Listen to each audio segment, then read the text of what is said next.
Welcome back once again. So great to see Paul Toth. Hope you enjoyed that conversation. You know, part of our conversation right there at the very beginning, we were talking about residential possibilities. It's been a turbulent last couple of years when it comes to housing.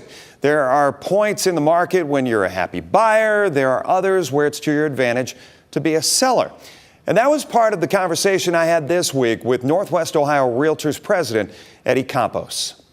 But right now, you know, the one thing that myself and a lot of my realtor friends have talked about is the one thing that has been consistent about this year is the inconsistency. It seems like every month there's a different kind of feel, there's a different amount of activity. You know, January started out very strong just because there was this anticipation of rates coming down in March. And then when the Fed came out and said, hey, just kidding, we're going to have to kick that down the road a little bit, things started to get a little waffly. So now that interest rates have come down, you know, we do see activity. I don't think it's as strong as some people would have liked or thought it was going to be like, just because a lot of the banks had already started to reduce their interest rates previous to the Fed making their change. So they didn't really see a noticeable change overnight, right? So because of that, things are still okay. It's a average type of market right now. Going into the election year, I'm not sure how much that plays as far as the activity is concerned. I think it's 50-50. It depends on the person. Life but let me preface it with this, because regardless of who gets in, it's a change in leadership. And right. I just wonder if people bank on there being some type of, you know, the continuation of the Fed to look at even a bigger dropping of interest rates. If you return to what the Trump era interest rates look like, it's not going to happen overnight, right? Yeah, and I don't think anyone is anticipating that we're going to see interest rates in the 3% range ever again. We really feel that was a unicorn time, part of time as far as lending was concerned. So I think if we can get into the fives, I think everyone will be pretty excited. And that was pretty much an anomaly when things were that low, especially that low and that long. What do you tell people if they are in a 2, in a 3, and they are kicking the tires a little bit on potentially listing, and you're saying 5 may be the best of the best? Is it wise money, or is it just you have to kind of grin and bear it? If you got to move, if you want to put your house on the market, that's what you're going to see in the future. Yeah, I would tell you it's life changes, Jeff, and that's what we're seeing the most activity from. It's divorce, it's death, people going into nursing homes, people graduating, getting their full-time job, and they're establishing themselves. Those life changes are what are forcing people to move, and not necessarily even forcing, but giving them the opportunity to move. The people that are sticking around because they felt that they're in love with their 3% interest rate, that makes perfect sense. You want to be able to control your budget, especially right now when people feel a little waffly about their budget.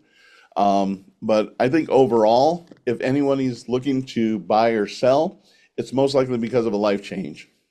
That makes sense. When we look at the August numbers, Eddie, and I know you've looked at these, once again, president of Northwest Ohio Realtors, these come across your desk, kind of the midpoint you said of every month.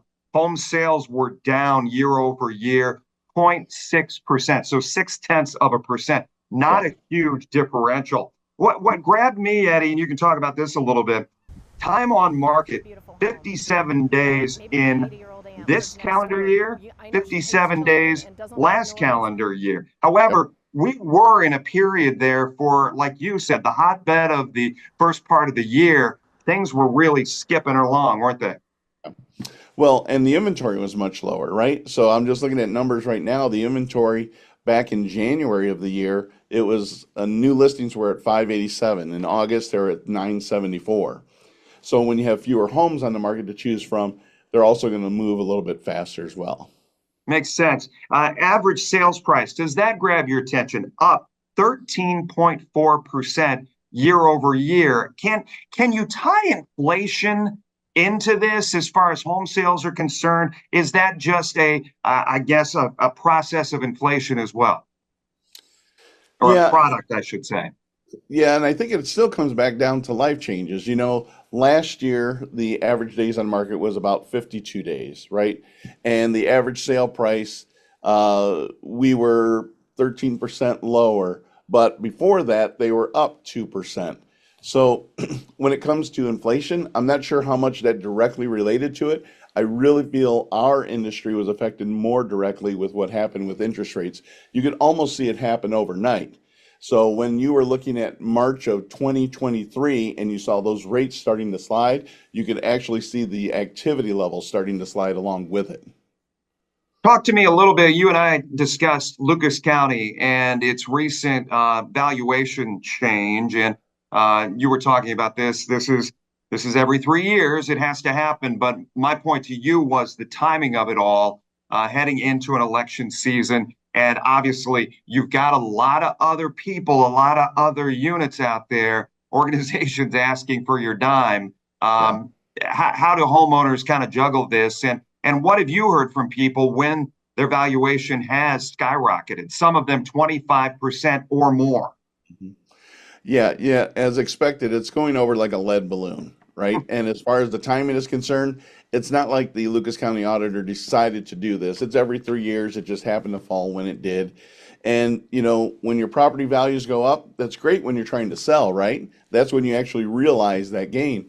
But unfortunately, since it's directly tied to your property taxes, that's the double-edged sword. You're also going to have your property taxes go up. So unfortunately, people are not very happy about it. I have a lot of past clients that are calling me, talking about trying to get those challenged through the Lucas County Auditor. So there's several ways they can do that. If you go to their website, they'll tell you.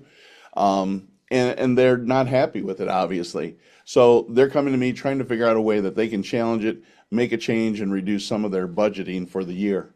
I'm gonna ask you to break out the crystal ball as we go into the final few months of 2024 into 2025. What have you been hearing from industry leaders about real estate? And does any of it hang on what happens in DC? You know, what we've been hearing is that the Fed is going to continue to lower interest rates right through to the first quarter. That's what we're anticipating. That in itself is what we think is going to continue to help real estate sales continue to go up. If people start to see their interest rates coming down on the next home they purchase, maybe they're willing to make that change from the existing 3% that they have on their $250,000 home because they want to get into something bigger, maybe something with more land. Maybe that's more palatable. I think that's more directly related to what's going on as far as activity is concerned. But in essence, and as people try to wrap their minds around this, Eddie, people are going to have to make more in order to afford getting into a higher interest rate. Yes, but at the same time, how much more, right? Because that interest rate is what's going to be the difference. Am I going to add, $1,000 a month to my budget, or am I going to add $500 a month to my budget? And what can I afford? What can I pallet at that point? Absolutely. Eddie, as you look and talk to your clients and those who are looking to list, those who are looking to buy, where do you put this market right now? Because as you said, it's up and down. The inconsistency is the only consistent thing. Can you even call it a buyer's market or a seller's market right now? Yeah, I don't think you can. I think right now it's again the people that are really want to move, they want to make that change. It's the life change that's making them do that. And if they're interested in making a change, typically spring is that time of the year when people want to get their home onto the market because they have the biggest amount of people or the largest group of people looking. But at the same time, if you're a buyer, I don't know that you want the largest group of people out there looking at the same time you are because now you got more competition. We're still seeing some competitive offers happening, typically under that $350,000 mark. And back in my day, if we can go back to when I bought my first home, first time home buyers were up to about $150,000. Today, they're up to about $350,000. Why? Because buyers are waiting a lot longer before they start to buy that first home. They're not doing it when they're 22, they're doing it when they're 32. Yeah. They're more established, they have money saved up, they can draw against their 401k. They're in a position where they can afford to do that and get a little bit nicer home with the things that they truly want. A couple other numbers thrown out at you from Northwest Ohio Realtors as far as the month of August was concerned. The median sales price was $200,000 in August of 2024. It was year to year, it was up 6.1%. But the other thing I wanted to point out, the percent of list price received, 102% in August. We'll be right back.